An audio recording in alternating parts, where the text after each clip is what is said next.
Pinaburan ng Court of Appeals ang reklamo ng isang estudyanteng graduate na salutatorian pero hindi binigyan ng Certificate of Good Moral Character ng kanyang eskwelahan. Matatanda ang naging viral ang video ng speech ni Crisel Malyari na nagpahayag ng pagkadismaya sa di manoy dayaan sa pag-compute ng grade sa kanilang eskwelahan. May report si Joseph Morong.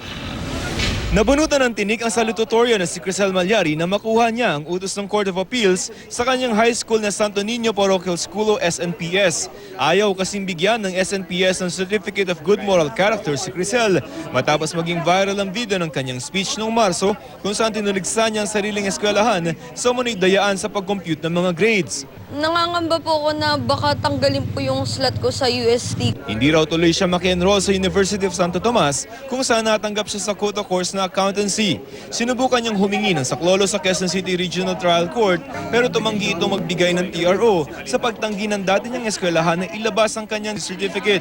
Kaya sa Court of Appeals tumakbo si Crisel at kinampihan siya ng korte. Ayon sa korte, hindi raw dapat pinaparusahan si Crisel dahil lamang sa pagpapahayag ng kanyang saloobin. Sa resolusyong inilabas ng Court of Appeals 2nd Division, sinabi nito na tulad lamang daw ng ibang bata si Crisel na nagkakamali. Pero kung kailangan daw disiplinahin, ay huwag sa paraang ikasisira ng kanyang mga pangarap. At dahil sa Agosto na magsisimula ang klase sa UST, dapat na raw agad ilabas ng Santo Niño Parish School ang certificate ni Crisel.